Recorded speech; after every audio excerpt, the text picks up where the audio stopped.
ভাদ্র মাস থেকেই যদি ছাদ বাগানে নিজের বোনা সিম গাছ থেকে এত সুন্দর সিম তোলা যায়, এই অনুভূতিটা সত্যিই আনন্দের।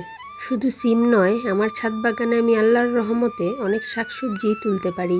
এই তো সিম আর কলমি শাক তুলে নিলাম। আসসালামু আলাইকুম, কেমন আছেন সবাই? আশা করছি সকলেই ভালো আছেন। আপনাদের দোয়া এবং আল্লাহর রহমতে আমিও মোটামুটি ভালো আছি, আলহামদুলিল্লাহ।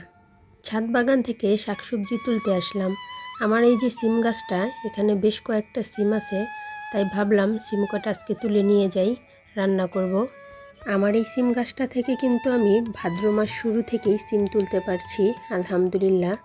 এই কয়েকদিনে বেশ কয়েকবার সিম তুলে নিয়েছি আমি আমার এই গাছটা থেকে। এখনও বেশ কয়েকটা সিম আছে, আজকে পারলেও হয়তো বা এক তরকারি হয়ে যাবে। আমি সিম পাড়তে আসছি আর ইঝানও আমার সাথে চলে আসছে সিম পাড়ার জন্য। তো বলল যে ইঝান সিমটি পেড়ে দিবে, তাই ইঝান তো ধরতে পারছিল না, এই জন্য রুম থেকে আবার একটা টুল নিয়ে আসছে। টুলের উপরে দাঁড়িয়ে এখন সে আমাকে সিমগুলো পেড়ে দিচ্ছে। ইঝানটার গাছের প্রতি অনেক নেশা, গাছ লাগাতে খুব পছন্দ করে। আর বাবাটা মাশাল্লাহ আমার কাজে অনেক সাহায্য করে দেয়। সিমের বীজ লাগানোর 2 মাস পর থেকেই সিম গাছে ফুল চলে এসেছিল, আর 2.5 মাসের মাথায় আমি সিম গাছ থেকে সিম তুলতে পারছি, আলহামদুলিল্লাহ।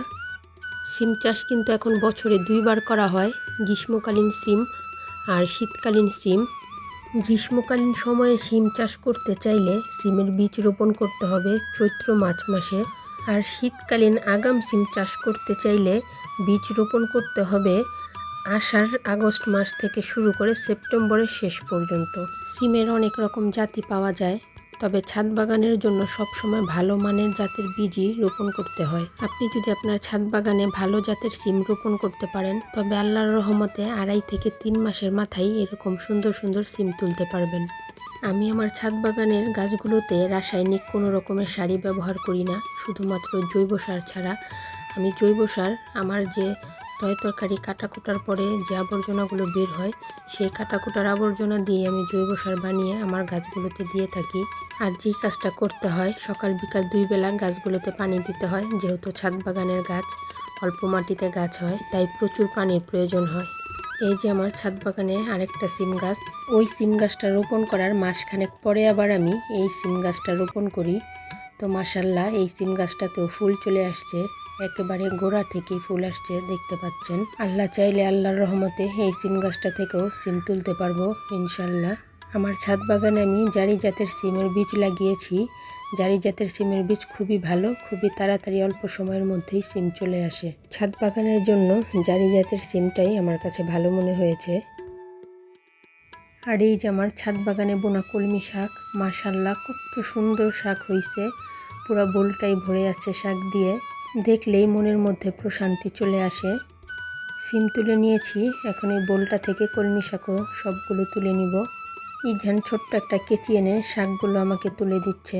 শাকগুলো তোলার 1 সপ্তাহ যেতে না যেতেই আবার বোলটা এরকম শাক দিয়ে ভরে যায়, মাশাল্লাহ। তো সপ্তাহখানিক পর পরই আমি কলমি শাক তুলতে পারি এই বোলটা থেকে, কোনো রকম যত্ন ছাড়া, কোনো রকম রাসায়নিক সার ছাড়া।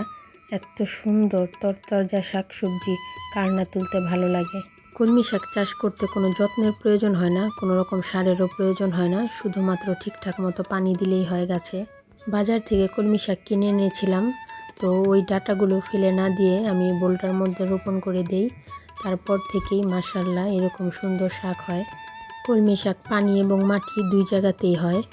আমি যে বোলটার মধ্যে কলমি শাক লাগিয়ে রেখেছি, বোলটার মধ্যে কোনো ছিদ্র রাখিনি যাতে পানি বেঁচে থাকে, কারণ পানিতে কলমি শাক সবচাইতে ভালো হয়। এই তো আমাদের কলমি শাকও তোলা শেষ। ছাদ বাগান থেকে আমরা কলমি শাক আর সিম তুলে নিলাম। আমার আজকের ভিডিও এই পর্যন্তই ছিল।